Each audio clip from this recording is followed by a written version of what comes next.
नमस्कार दोस्तों, स्वागत है आपका उपनिषद एकेडमी में। दोस्तों, आज हम देखेंगे हमारे एमपीपीएससी के असिस्टेंट प्रोफेसर के सिलेबस में सोशियोलॉजी के अंतर्गत यूनिट नंबर 7 का एक महत्वपूर्ण टॉपिक है और टॉपिक का नाम है समाज पर उद्योग का प्रभाव। इससे पहले हमने देखा था कि समाज एक कारखाने की व्यवस्था के रूप में, कि समाज किस प्रकार से कारखाने की तरह होता है, सॉरी माफ कीजिए, कारखाना किस प्रकार से एक समाज की तरह होता है। ठीक है, इसको हमने देखा था, फैक्ट्री एज ए सोसाइटी। ये टॉपिक हमने कवर किया था यूनिट नंबर 7 में। आज हम पढ़ेंगे उद्योग, समाज पर उद्योग का क्या प्रभाव पड़ा है। जब हम समाज पर उद्योग के प्रभाव की चर्चा करते हैं तो बड़ा ही आपने कई परंपरागत तरीकों से पढ़ा होगा कि औद्योगिकरण का समाज पर क्या प्रभाव पड़ा है। तो चाहे उद्योग की बात हम करें या औद्योगिकरण की बात हम करें, इंडस्ट्री की बात हम करें या इंडस्ट्रियलाइजेशन की हम बात करें, बात एक ही है। तो उद्योग, समाज पर उद्योग का प्रभाव अगर एग्जाम में आता है या आपके पाठ्यक्रम में इसकी जगह ये लिखा होता कि समाज पर औद्योगिकरण का प्रभाव क्या है, तो इसका मतलब बात एक ही है। लेकिन जब समाज पर उद्योग के प्रभाव की बात आती है तो कई सारे नए कॉन्सेप्ट उभर कर सामने आते हैं। वैसे तो ये टॉपिक आपको किताबों में, ठीक है, परंपरागत किताबें जो आती हैं वहां पर निबंधात्मक शैली में मिलता है, लेकिन इस निबंधात्मक शैली में आपको नई अवधारणा देखने को नहीं मिलती। जैसे तकनीकी बेरोजगारी क्या होती है, जैसे न्यू एलिट क्लास क्या है, जैसे प्लेटफॉर्म सोसाइटी क्या होता है, जैसे बर्नआउट सोसाइटी क्या होता है। तो कई सारे ऐसे नए कॉन्सेप्ट हैं जो वर्तमान संदर्भ में एग्जाम में पूछे जा रहे हैं। ठीक है, क्योंकि एमपीपीएससी में असिस्टेंट प्रोफेसर का एग्जाम आज तक केवल 2017 में हुआ, 2024 में और 2025 में हुआ है। तो केवल 3 बार पेपर हुआ है। ठीक है, याद रखिएगा, 2017 का पेपर जो था वो पुराने सिलेबस पे हुआ है, तो नए सिलेबस पर केवल 2 बार पेपर हुए हैं। तो 2 बार पेपर आप देखने के बाद आप अनुमान नहीं लगा सकते कि इस पेपर में और नए नए क्या प्रश्न बन सकते हैं। जितनी कोशिश कीजिएगा कि चीजों को अपडेट बहुत करिएगा, जितना ज्यादा अपडेट रखेंगे उतना अच्छा है। ये नहीं कि कोई पुरानी किताब पढ़ ली हमने, गुप्ता शर्मा या अरविंद पब्लिकेशन की किताब आती है, राम आहूजा पढ़ लिया, निबंधात्मक शैली में पढ़ लिया कि उद्योग का समाज पर प्रभाव क्या है, उसको पढ़ के चले गए। वो चीजें अपडेट नहीं है, वो आउटडेटेड किताबें हो चुकी हैं मार्केट में वर्तमान संदर्भ में, इसलिए चीजों को अपडेट बहुत कीजिएगा। ठीक है, नमस्कार रविंद्र जी, नमस्कार दीप्ति जी, धन्यवाद रविंद्र जी। क्लियर है मेरी आवाज? चलिए, तो ऑडियो वीडियो मेरा क्लियर होगा आप सबको? ठीक है, इसके अलावा देखिए टेस्ट सीरीज शुरू हो चुकी है। ठीक है, और 2 टेस्ट अपलोड कर दिए गए हैं और टेस्ट ऑनलाइन शुरू कर दिए गए हैं। तो आपके जो माई कोर्स होगा, अगर आप पेड टेस्ट सीरीज में जाएंगे तब भी एक्टिव हो जाएंगे। जिन लोगों ने कोर्स परचेज किया है उनके अपने आप टेस्ट सीरीज एक्टिव हो जाती हैं। तो अब आपको जितने भी टेस्ट मिला करेंगे वो ऑनलाइन मिला करेंगे। ठीक है, अब बहुत से लोगों को प्रॉब्लम ये थी कि हमने टेस्ट सबमिट कर दिया, रिजल्ट कैसे देखें। तो सबमिट करने के बाद देखिएगा कॉर्नर में 3 डॉट बने होते हैं। उन 3 डॉट पे जाके जो आप सबमिट करते हैं तो नीचे रिजल्ट आता है, सॉल्यूशन आता है, आपने कितने सही किए हैं, कितने गलत किए हैं, क्या रैंक है आपकी, कितने नंबर हैं, ये सब कुछ उसमें आता है। उसमें माइनस मार्किंग भी लागू होती है। ठीक है, इंक्लूड होती है, इसलिए उस हिसाब से जरूर पेपर सॉल्व कीजिएगा। और केवल टेस्ट सीरीज का पेपर केवल संडे को ही नहीं, जितनी कोशिश करेंगे, जितने टेस्ट पेपर अपलोड कर सकते हैं उतने टेस्ट पेपर अपलोड किए जाएंगे। और हर टेस्ट पेपर में यूनिट नंबर लिखा हुआ करेगा ताकि आपको याद रहे कि कौन सी यूनिट का पेपर है ये। ठीक है, चलिए, तो खूब पेपर सॉल्व कीजिएगा। फर्स्ट पेपर का भी टेस्ट सीरीज शुरू कर दी जाएगी, उसके भी टेस्ट पेपर अपलोड कर दिए जाएंगे ऑनलाइन। चलिए, तो शुरुआत करते हैं समाज पर उद्योग के प्रभाव को। जब हम समाज पर उद्योग के प्रभाव की बात करते हैं, इसका मतलब है कि समाज पर औद्योगिकरण के प्रभाव की बात आ रही है, क्योंकि उद्योग का मतलब क्या है? औद्योगिकरण। उद्योगों का जब विस्तार हुआ, उद्योगों ने जब कृषि आधारित अर्थव्यवस्था से उत्पादन आधारित अर्थव्यवस्था की ओर हम कन्वर्ट हुए, इसी को औद्योगिकरण नाम दिया गया। तो एग्जाम में चाहे उद्योग का प्रभाव आ जाए या औद्योगिकरण का प्रभाव आए, बात एक ही है। तो औद्योगिकरण क्या था? ठीक है, औद्योगिकरण एक ऐसी प्रक्रिया थी जिसने समाज को क्या कर दिया? खेती बाड़ी से निकालकर मशीनी उत्पादन पर और सेवा सर्विस सेक्टर की ओर मोड़ दिया। अभी तक दुनिया भर की अर्थव्यवस्थाएं किस पे चल रही थी? एग्रीकल्चर पे चल रही थी।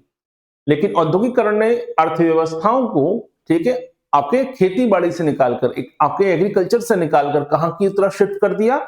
मैन्युफैक्चरिंग यानी मशीनी उत्पादन पर और सर्विस सेक्टर, सेवा क्षेत्र की तरफ शिफ्ट कर दिया। ये शिफ्टिंग की जो प्रोसेस है, इसी शिफ्टिंग की प्रोसेस को नाम दिया गया औद्योगिकरण। क्लियर? तो कृषि आधारित अर्थव्यवस्था से मशीनी उत्पादन और सर्विस सेक्टर की तरफ शिफ्टिंग की जो प्रक्रिया है, इसी शिफ्टिंग की प्रक्रिया को औद्योगिकरण कहते हैं। ठीक है, 18वीं सेंचुरी में ये औद्योगिक क्रांति में ये औद्योगिकरण प्रारंभ हुआ था, इसी को हमने औद्योगिक क्रांति का नाम दिया। लेकिन हुआ क्या, ठीक है, 18वीं सेंचुरी में ये औद्योगिकरण केवल इसने मशीनों से उत्पादन शुरू नहीं किया, इसने केवल सर्विस सेक्टर का विस्तार नहीं किया, बल्कि इसने हमारी सोचने समझने की, हमारे रहने की, आपस में जुड़ने की हर तरीके को पूरी तरह से बदल दिया। क्लियर? तो ये केवल मशीनों से उत्पादन होने वाला उत्पादन नहीं था। जैसे ही इकोनॉमी एग्रीकल्चर से मैन्युफैक्चरिंग और सर्विस सेक्टर में कन्वर्ट हुई, तो इसने केवल उत्पादन प्रक्रिया को नहीं बदला। ये ऐसा नहीं कि बल्क में प्रोडक्शन करना शुरू किया, बल्क में प्रोडक्शन करने के साथ साथ इसने हमारे सोचने समझने की, हमारे व्यवहार करने की, आपस में संवाद करने की, आपस में संपर्क करने की, ठीक है, रहने की, हमारी जीवन शैली को काफी हद तक क्या कर दिया, पूरी तरह से बदल दिया। और इसी बदलाव को आज हमें पढ़ना है कि उद्योग का सोसाइटी पर क्या असर हुआ। ठीक है, औद्योगिकरण ने नागरिकरण, साक्षरता, आधुनिकता की भी नींव रखी।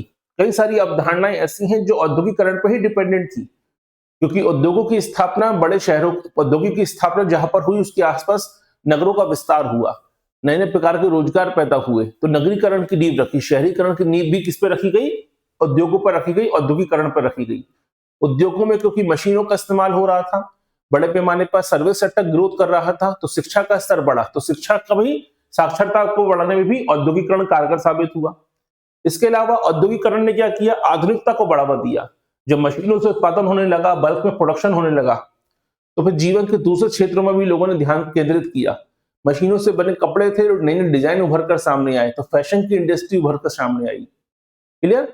चीजें ग्लोबल होने लगी, एक जगह पे कोई नई क्रांति, नई चीज उत्पाद हुआ, वो उत्पाद दुनिया भर में फैला, तो आधुनिकता का नया दौर प्रारंभ हुआ। तो ये सबसे बड़ा असर था औद्योगिक क्रांति का, उद्योगों का और औद्योगिकरण का। हमें इसी प्रभाव को समझना है आज के टॉपिक में। क्लियर? चलिए, अब हुआ क्या देखिए, तो समाजशास्त्री दृष्टिकोण से देखिए तो क्या होता है। समाजशास्त्री दृष्टिकोण से ये केवल तकनीकी परिवर्तन नहीं था कि भाई अभी तक हम हाथों का इस्तेमाल कर रहे थे उत्पादन करने में, ठीक है, मानवीय श्रम का इस्तेमाल कर रहे थे, उसके स्थान पर मशीनी श्रम का या आपके मशीनों का इस्तेमाल होने लगा। तो केवल तकनीकी परिवर्तन नहीं था, बल्कि इसने हमारे मूल्यों को, संस्थाओं को, सामाजिक संबंधों को क्या कर दिया, व्यापक रूप से क्रांतिकारी बदलाव लेके आ गया।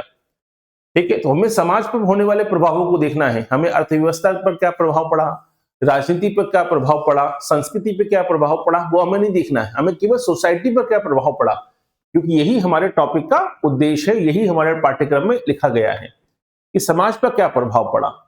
चलिए, सबसे पहले हम प्रभाव देखेंगे, फिर हम पॉजिटिव और नेगेटिव में इसको कन्वर्ट करके देखेंगे। पहले हम क्या देखेंगे, प्रभाव क्या पड़े, फिर हम पॉजिटिव क्या हुआ है और नेगेटिव क्या हुआ है, दो पॉइंट्स में अलग करके देखेंगे। सबसे पहला प्रभाव पड़ा, क्योंकि सोसाइटी की बात आ रही है, हमारे परिवार की संरचना पर सबसे पहला प्रभाव पड़ा उद्योगों का, औद्योगिकरण का।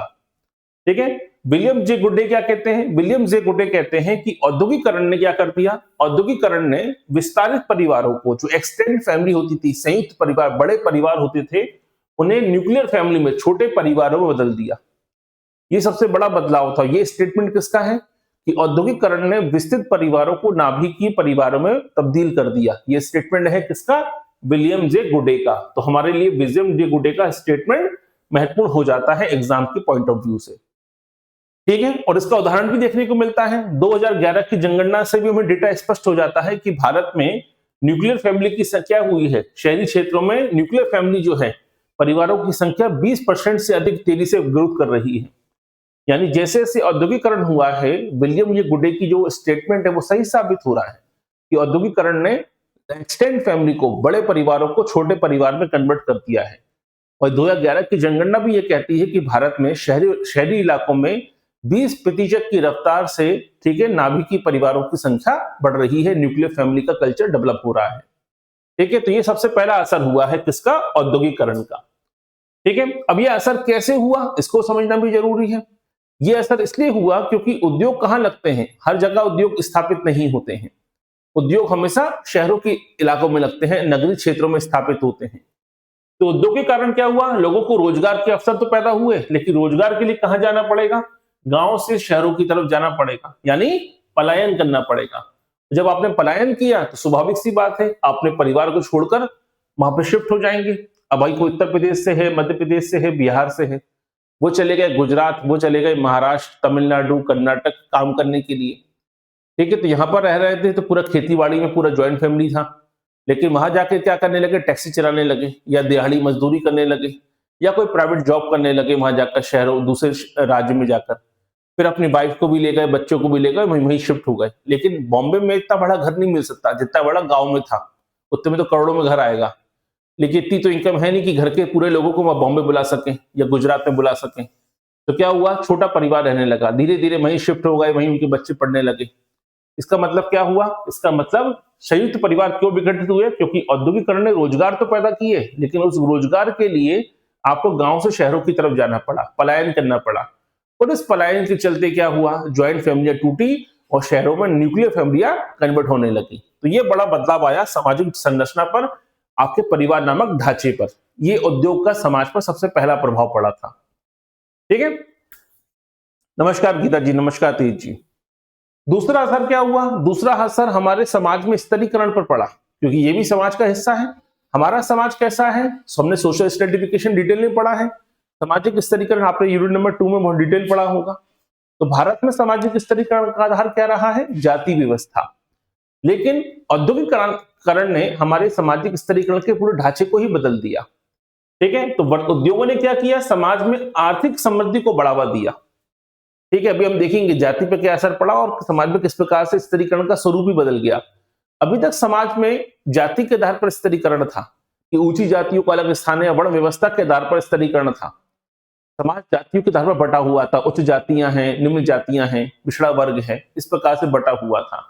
लेकिन औद्योगिकरण ने पैसे के महत्व को बढ़ावा दिया कि समृद्धि, आर्थिक समृद्धि महत्वपूर्ण होती है, जिनके पास पैसा है वही ताकतवर है। ये जो कॉन्सेप्ट पैदा किया औद्योगिकरण ने और उद्योगों ने, इसके चलते क्या हुआ, इसके चलते समाज के कुछ लोगों के पास धन का संकेंद्रीकरण हो गया। ठीक है, मनी सेंट्रलाइज हो गया, यानी कुछ लोग, जैसे पावर सेंट्रलाइज होता है, कुछ लोगों के पावर सेंट्रलाइज हो जाती है, ऐसे ही कुछ लोगों के पास पैसा केंद्रित हो गया, यानी पूरा पैसा उनके पास शिफ्ट हो गया, धन का संकेंद्रीकरण हो गया।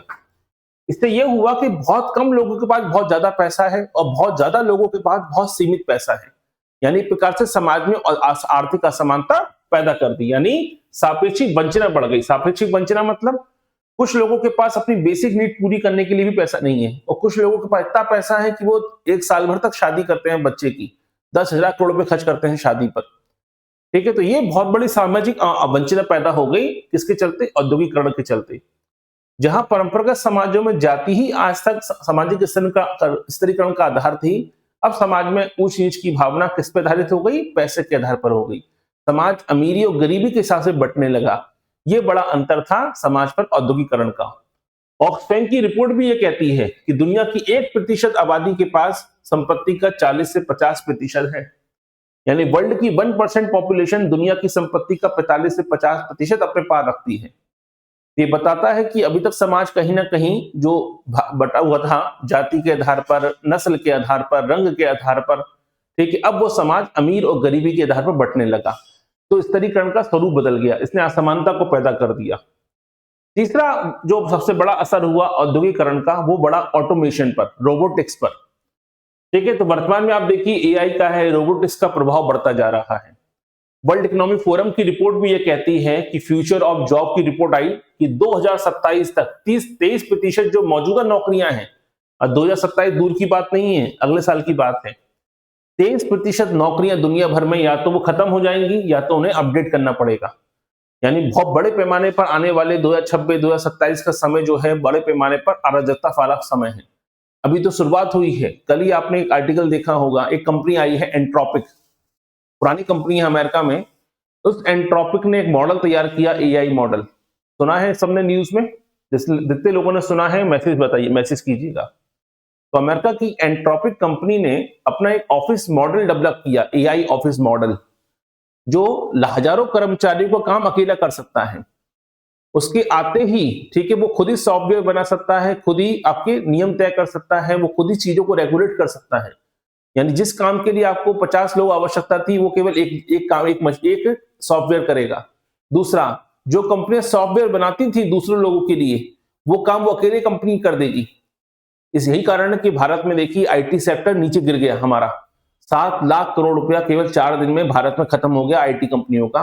इंफोसिस है, विप्रो है, आपने देखा ही होगा, टीसीएस है, टेक महिंद्रा है, ओरेकल इंडिया है। ये वो कंपनियां हैं जो बर्बाद होने की कगार पर आ गई। एक कंपनी की केवल एक न्यूज आई है, अभी तो उन्होंने डेवलप भी नहीं किया, उन्होंने तो केवल अभी बीटा वर्जन लॉन्च किया है जो एक बेसिक होता है। इसका मतलब आने वाले समय में जिस तेजी से ऑटोमेशन बढ़ रहा है, तो औद्योगिकरण ने क्या किया, जो काम औद्योगिकरण ने आज से 200 साल पहले किया था मशीनों के साथ, अब वही काम एआई मतलब मशीनें और डेवलप हो चुकी है, मशीनें अब खुद अपने स्तर पर चलने के लिए तैयार हो चुकी हैं। तो इसके चलते क्या हो रहा है, इसके चलते समाज में क्या पैदा होगी, एक तकनीकी बेरोजगारी पैदा होगी। तकनीकी बेरोजगारी एक नया टर्म डेवलप हो गया है समाजशास्त्र में, टेक्नोलॉजिकल अनएम्प्लॉयमेंट। अब आपने पढ़ते ना बेरोजगारी का प्रकार, ये नया बेरोजगारी का एक नया प्रकार है तकनीकी बेरोजगारी। जब एआई रोबोटिक्स आपकी जॉब छीन लेते हैं, तो आप पढ़े लिखे होने के बावजूद भी, आप स्किल्ड होने के बावजूद भी आपको नौकरी नहीं मिलेगी, क्योंकि आप में स्किल तो है लेकिन आपसे तेज काम कर रहा है एआई, आप में स्किल तो है लेकिन आपसे बेहतर काम कर रहा है रोबोट। तो फिर आपको नौकरी किस बात की दें? यानी आपने पढ़ाई लिखाई भी कर ली, अच्छी डिग्री भी ले ली, अच्छे परसेंटेज भी हैं, आप में स्किल्ड भी है, लेकिन तब भी आपको नौकरी नहीं मिलेगी, क्योंकि आपसे बेहतर काम और तेजी से काम और बिना किसी सैलरी के काम करेगा रोबोटिक्स और एआई। तो ऐसे में क्या हुआ, ऐसे में नई प्रकार की बेरोजगारी खड़ी हो रही है, उसे कहा गया टेक्नोलॉजिकल अनएम्प्लॉयमेंट। ठीक है, जो समाज में मानसिक तनाव पैदा कर देगी, लोगों में भविष्य में अनिश्चितता पैदा कर रही है। अब किसी को नहीं मालूम है कि हम जो काम कर रहे हैं वो लॉन्ग टर्म चलेगा कि नहीं चलेगा। बहुत से लोगों ने इंजीनियरिंग कर ली, एमबीए कर लिया, मास्टर कर लिया, कोडिंग सीख ली, या वेब डिजाइनिंग कर लिया, ग्राफिक डिजाइनिंग कोर्स किया, टैली सीख लिया, जावा सीख लिया, ठीक है, 50 लैंग्वेज सीख ली, कई सारे कोर्स कर लिए कंप्यूटर के, पीडीसी कर लिया। लेकिन हम सबको मालूम है कि अब एआई वो 90% काम छीन लेगा आने वाले 2026-27 तक। तो ये क्या बताता है, ये बताता है कि औद्योगिकरण ने, ठीक है, अलग अलग प्रकार के प्रभाव पैदा किए हैं सोसाइटी पर। अब सोसाइटी में अराजकता फैल रही है, सोसाइटी में अब अनिश्चितता की स्थिति पैदा कर दी है, किसने? औद्योगिकरण ने। तो एआई या ऑटोमेशन कोई अलग चीज नहीं है, ये औद्योगिकरण का ही अगला चरण है। आपने पहले मशीन बनाई ताकि प्रोडक्शन कर सकें, अब मशीन में आपने दिमाग डाला कि मशीन खुद अपने स्तर पर काम करें, और अब मशीन इतनी ज्यादा डेवलप हो चुकी है कि आपसे उनको जरूरत नहीं आदेश लेने की, आप तो केवल बताइए वो सारा काम खुद कर देंगी। यानी एआई या रोबोटिक्स औद्योगिकरण का ही अगला चरण है, तो इसका असर भी हमें देखने को मिलेगा। ठीक, इसके अलावा एक महत्वपूर्ण समाज उभर कर सामने आया, जिसे कहते हैं औद्योगिक क्रांति ने या औद्योगिकरण ने या वर्तमान उद्योगों ने। हम हमेशा औद्योगिक क्रांति की बात ही क्यों करें, हम हमेशा ये क्यों कहते हैं कि सूती कपड़ा मिले और 200 साल पुरानी, 200 साल पुरानी क्रांति ही तो अब वर्तमान में चल रही है ना। दुनिया में उद्योगों का स्वरूप बदला है कि नहीं बदला है? एक समय आप कहते थे कि फैक्ट्री होती है, आजकल फैक्ट्री नहीं होती है, जोमेटो भी अपने आप में फैक्ट्री है, घर घर तक आपको सामान खाना पहुंचा रही है, उसके भी हजारों कर्मचारी हैं, लाखों कर्मचारी हैं जो घर घर तक आपके खाना पहुंचा रहे हैं। तो पहले तो हमें दिमाग में ये स्वरूप बदलना पड़ेगा। हमारे दिमाग में औद्योगिकरण का या उद्योग का मतलब क्या होता है कि बड़ा सा कारखाना है, कई लेबर काम कर रही है मशीनों पर, हमारे दिमाग में इसी को उद्योग समझते हैं हम, जबकि ऐसा नहीं है। सर्विस सेक्टर भी इंडस्ट्री होती है, टूरिज्म भी एक इंडस्ट्री है, ठीक है, घर का सामान पहुंचाना, ब्लिंकिट या जोमेटो भी इंडस्ट्री है, ठीक है, ओला या उबर का ड्राइवर भी इंडस्ट्री का ही पार्ट है। तो अगर देखा जाए तो इस इंडस्ट्री ने, औद्योगिकरण ने या उद्योगों ने एक नए प्रकार की सोसाइटी को क्रिएट किया है, जिसे समाजशास्त्री जॉस बैक डिजक ने, अब देखिएगा मेरे ख्याल से बहुत कम 90% स्टूडेंट ने भी इसका नाम नहीं सुना होगा, ठीक है, इनका जॉस बैक डिजक का नाम कभी सुना है? बताइए कमेंट बॉक्स में। तो अगर आपने इनका नाम सुना होगा तो आपको मालूम होगा, जॉस बैन डिजक ने ये कॉन्सेप्ट दिया है। अब यहीं से क्वेश्चन बनता है, प्लेटफॉर्म सोसाइटी की अवधारणा किसने दी है? अगर ऐसे क्वेश्चन अगर आ जाएं तो बताइए ऐसी कौन सी किताब है जिसमें ये मेंशन होगा? ठीक है, जो किताब मेरे पास है उसमें तो मेंशन है, ठीक है, 2-3 किताबें ऑथेंटिक किताबें हैं जो उसमें तो मेंशन किया गया है, इसलिए मैंने आपके नोट्स में शामिल किया है। तो प्लेटफॉर्म सोसाइटी की अवधारणा किसने दी है? जॉस बैन डिजक ने दी है। ये पहला क्वेश्चन बन गया। अब क्या होती है प्लेटफॉर्म सोसाइटी? तो जॉस बैन डिजक का ये कहना था कि हम क्या हो गया है, हम प्लेटफॉर्म सोसाइटी में जी रहे हैं। यहाँ पर जो उद्योग स्थापित हुए हैं, अब लोग उद्योग कारखानों में नहीं चलते हैं। उद्योग का मतलब कारखाना नहीं है, उद्योग का मतलब है एप्लीकेशन, यानी सब कुछ हमारे एप्लीकेशन पर आ चुका है, ठीक है, हमारा पूरा सामाजिक व्यवहार एप्लीकेशन से तय होता है। पहले लोग साल भर में, महीने में एक बार या हफ्ते में एक बार जाते थे, बाजार में सामान खरीदने जाते थे, बाजार घूमने जाते थे। आजकल वो 24 घंटे मोबाइल पे ही मीशो, फ्लिपकार्ट, अमेजोन देखते रहते हैं, यानी वो बाजार जाते ही नहीं है, वो अपने घर में ही उन्होंने बाजार आ गया। अमेजोन का एक नारा भी है ना, अपनी दुकान, यानी घर में ही आपकी दुकान आ चुकी है, आपको घर में ही सर्च कर लीजिए क्या चाहिए, जरूरत नहीं है बाहर निकलने की। यानी जो आपका एक होता था पर्ची लेके जाते थे, दुकान वाले को पर्ची दे के आते थे, वो सामान पैक करके रखता था, फिर आप महीने में खाते में लिखवाते थे, ये सर्कल चलता रहता था, ठीक है, उधारी चलती रहती थी। ये उधारी सिस्टम खत्म हो गया। आप घर बैठे बैठे ही जो आपको चाहिए वो आपको मिल जाएगा। आपको स्टॉक करने की जरूरत नहीं है कि 10 किलो चीनी भर ली, 50 किलो अनाज भर के रख लिया, नहीं, आपके ब्लिंकिट को बोलेंगे, वो 5 मिनट में आपका सामान देके चले जाएगा, 5-10 मिनट में। तो ये जो कल्चर डेवलप हुआ है, ठीक है, इसी को कहते हैं प्लेटफॉर्म सोसाइटी। इस प्रकार के उद्योग ने पारंपरिक जो मेलजोल था उसे खत्म कर दिया। इसकी जगह कौन आ गया? अब सामाजिक संबंध की जगह एल्गोरिथम ने ले ली है कि फ्लिपकार्ट आपको बताता है कि आपको क्या खरीदना चाहिए, आप पर क्या शूट करेगा। मिंत्रा और अमेजोन आपको बताते हैं आपके मोबाइल में देखने के बाद, आपके एल्गोरिथम के बाद, कि आप क्या पसंद करना चाहते हैं, आपको किस प्रकार के जूते पहनने चाहिए, आप पे क्या जचेगा, ठीक है, आपके शॉपिंग पैटर्न को देखते हैं वो, आपके सच कार्ट को सर्च करते हैं कि आपने क्या क्या पसंद किया है, उसमें आपको रिकमेंड करते हैं कि क्या अच्छा रहेगा, ठीक है, यानी सब कुछ आपका एल्गोरिथम तय करता है। पहले आप बाजार में जाते थे, दुकान वाला आपको बताता था कि ये जूता अच्छा लग रहा है, आप पे कपड़े अच्छे लग रहे हैं, आप ट्रायल करते थे, वो सब ट्रायल खत्म हो चुका है, सब कुछ एप्लीकेशन पर आ चुका है, ठीक है। और यही कल्चर डेवलप हो रहा है। इसका मतलब भौतिक बाजार की जगह क्या हो गया, एक प्रकार से डिजिटल बाजार शुरू हो गया, और इसने सामूहिक चेतना, सबसे बड़ा असर क्या पड़ा है समाज पर उद्योग का, उसने कलेक्टिव कॉन्शियसनेस को ही खत्म कर दिया, सामूहिक चेतना को ही खत्म कर दिया। यानी अब व्यक्ति को फर्क ही नहीं पड़ता, अब व्यक्ति को मालूम है कि बगल वाली दुकान पे अच्छे संबंध बनाने की जरूरत नहीं है, अगर हमें सामान खरीदना है ऑनलाइन सामान खरीद लेंगे। पहले लोग दुकानों से सामान लेते थे और सदियों तक, एक दो दो जनरेशन तक एक ही दुकान से लोग सामान खरीदते रहते थे, उसी व्यक्ति के कपड़े सिलवा रहे हैं टेलर के यहाँ, और दो दो जनरेशन उसी के यहाँ कपड़े सिलवाती थी।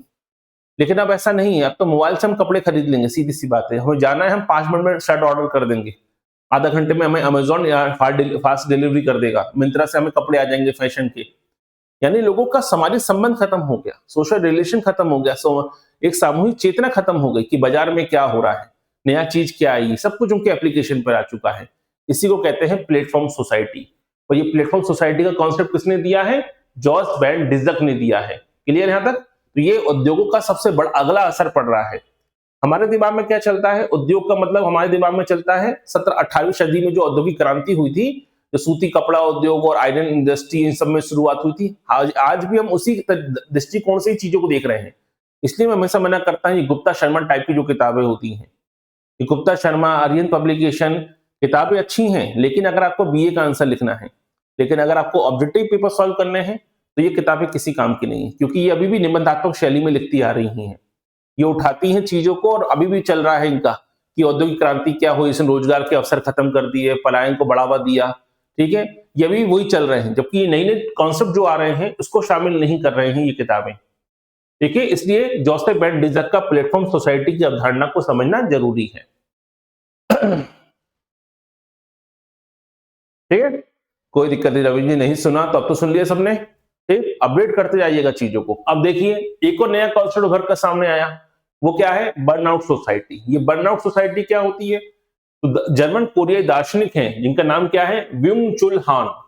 तो व्युंग चुल हान ने ये कॉन्सेप्ट दिया है, ये अवधारणा प्रस्तुत की है। इनका कहना यह था कि उद्योगों ने क्या किया? सामूहिक चेतना को तो खत्म कर दिया, मानवीय संबंधों को खत्म कर दिया। तो औद्योगिक समाज ने अनुशासन का समाज नहीं बचा, कि कोई डिसिप्लिन की बात हो रही है, ठीक है, कि हमें अच्छा मेहनत करनी है ईमानदारी से, ईमानदारी मेहनत सब खत्म हो चुका, पूरा बचा है केवल अचीवमेंट, उपलब्धि। आपने सफलता प्राप्त करी या नहीं की, इससी बात है, खत्म काम। आप मान लीजिए मैं यूट्यूब पे पढ़ा रहा हूं, मान लीजिए, ठीक है, पढ़ाता भी हूं मैं, मेरे 2.5-3 सब्सक्राइबर होंगे, बस ज्यादा सब्सक्राइबर नहीं है, ठीक, लेकिन मेरा काम पढ़ाने का है। लेकिन इसकी जगह मैं क्या करूं? मैं वो चीजें पढ़ाऊं कि धुरंधर फिल्म ने कितना कमाया, टीचर होकर मैं वो पढ़ाने लगूं। क्यों? क्योंकि मुझे केवल अपने व्यू बढ़ाने हैं, मुझे अपना, ठीक है, कैसे भी करके वायरल होना है, अपने वीडियो को वायरल करना है।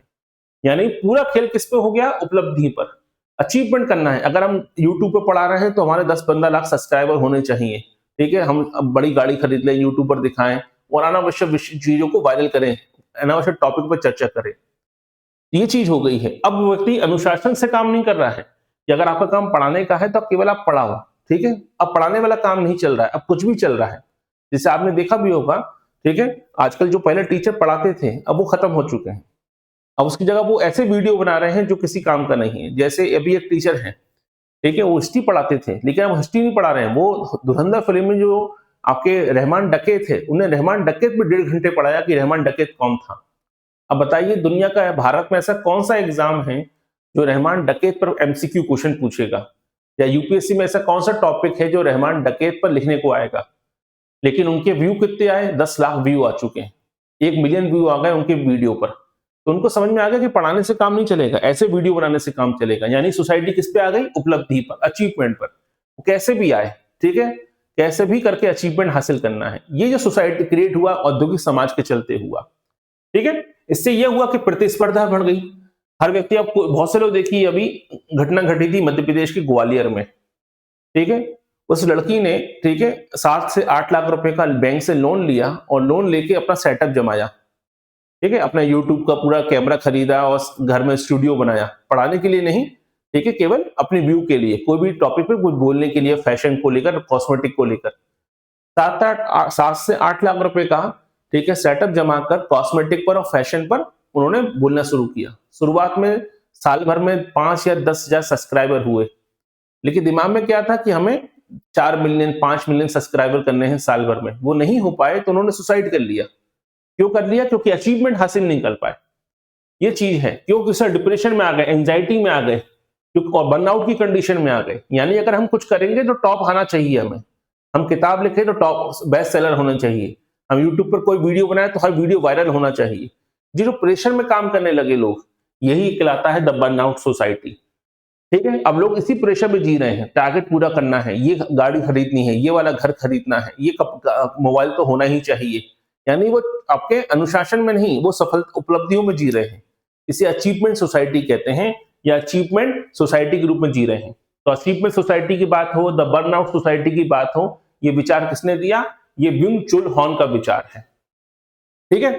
तो औद्योगिकरण ने या उद्योगों ने हमारी मानसिक स्थिति को इस तरह से बदल दिया है, सोसाइटी को इस तरह से सोच को बदल दिया है।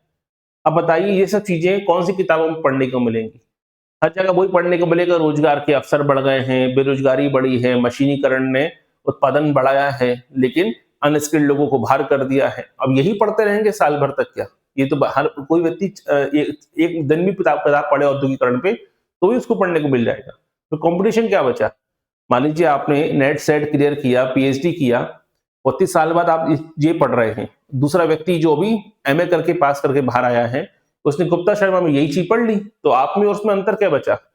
आपने जीवन के 6 साल खराब किए और उसने 6 दिन में ही उस चीज को समझ लिया। फिर कंपटीशन कहां से क्रिएट होगा? कंपटीशन तब क्रिएट होगा जब आपकी नॉलेज उसकी नॉलेज से ज्यादा होगी और नई नई प्रकार की नॉलेज होगी, अपडेटेड नॉलेज होगी, तब जाके कंपटीशन क्रिएट होता है। चलिए, इसके अलावा औद्योगिक समाज ने क्या कर दिया? हमारी पूरी डेमोग्राफी को चेंज कर दिया। क्योंकि औद्योगिकरण के चलते क्या हुआ? महिलाओं की भी भूमिका बढ़ी रोजगार के क्षेत्र में, लोगों की भूमिकाएं बढ़ी, लोगों ने अचीवमेंट पे फोकस किया कि पहले घर घोड़ा गाड़ी खरीदनी है पहले, ठीक है, लाइफ को स्टेबल करना है, इकोनॉमिक रूप से इंडिपेंडेंट होना है।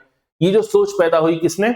औद्योगिकरण ने पैदा करी कि हर व्यक्ति को सफल होना होगा, हर व्यक्ति को खूब पैसा कमाना होगा, कम से कम एक गाड़ी घर तो होना ही चाहिए, ठीक है, भले वो ईएमआई पे क्यों ना हो। यानी कुछ लिमिटेशन तय कर दी कि इतना सब कुछ तो हासिल करना पड़ेगा, उसी के बाद तुम सफल माने जाओगे। ये जो प्रेशर आया, इस प्रेशर के चलते क्या हुआ?